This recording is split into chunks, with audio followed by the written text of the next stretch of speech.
문재인 대통령이 홍남기 경제부총리로부터 경제 현안 보고를 받았습니다. 미세먼지 대응, 또 국제통화기금, IMF의 정책 권고 등의 내용을 반영해 추가 경정 예산 편성 방안을 논의했습니다. 당정은 상반기 안으로 10조 원 규모의 추경 편성을 계획 중인데요. 이 내용 취재 기자와 좀 더 짚어보겠습니다. 오수영 기자가 나와 있습니다. 자, 오 기자. 네. 청와대가 비공개로 이뤄지는 경제부총리 보고를 이례적으로 공개했다고요? 네, 그렇습니다. 홍남기 경제부총리는 문재인 대통령에게 어제 오전 10시 반부터 90분 동안 현재 경제 상황과 주요 현안에 대해 보고했습니다. 예. 청와대는 문 대통령이 보고를 받은 뒤 현재 경제 상황에 대해 지난달 고용 증가세가 확대됐지만 민간 부문 일자리 확충이 부진한 만큼 혁신 성장 노력을 차질 없이 추진해달라고 주문했습니다. 수출과 투자 부진에 대해 점검하고 기업들이 투자하는 데 애로사항을 느끼는 걸 해소해주기 위한 노력을 가속할 것도 당부했습니다.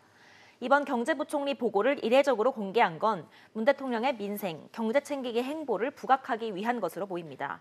또 일각에서 제기되는 경제부총리 패싱론을 의식한 것으로도 해석됩니다. 네, 오늘도 경제 행보를 이어가죠. 금융 분야 대책을 발표한다고요? 네, 문재인 대통령은 어제 보고를 받으면서 규제 혁신 사례를 조기에 확산시킬 것을 지시하면서 규제 완화를 통한 혁신 성장도 강조했는데요. 예. 문 대통령은 오늘 오전 혁신금융 비전 선포식에 참석해서 금융대책을 발표합니다.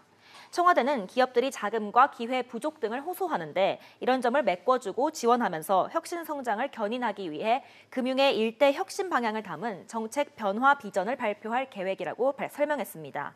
금융권은 정부가 포용적 금융과 생산적 금융을 내세워서 중소기업과 중견기업을 비롯한 혁신기업에 대해 지원하겠다고 강조해온 만큼 문 대통령이 오늘 행사에서 다시 한번 적극적으로 뒷받침하겠다고 말할 것으로 예상하고 있습니다. 네, 오 기자, 이 추경 편성도 공식화되는 분위기죠?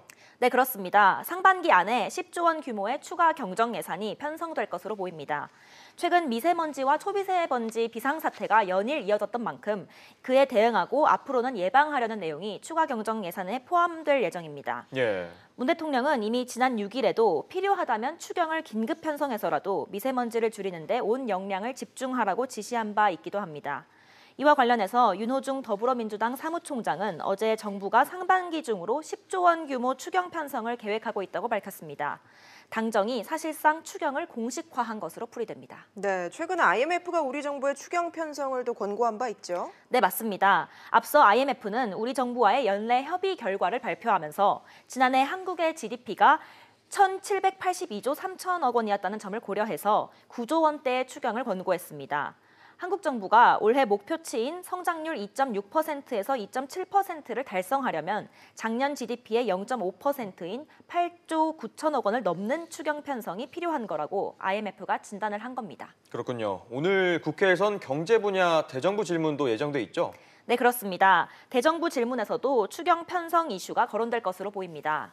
물론 가장 주요하게는 정부의 소득 주도 성장 정책에 대한 평가와 개혁 입법 등이 중심 쟁점으로 다뤄질 전망입니다.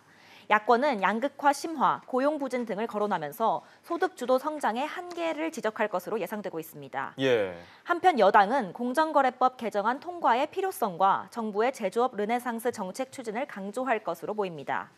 지난해 12월 취임한 홍남기 경제부총리 겸 기획재정부 장관은 오늘 처음으로 국회에 출석해서 주요 경제 현안에 대한 자신의 입장을 밝힐 예정입니다. 알겠습니다. 오 기자 얘기 잘 들었습니다.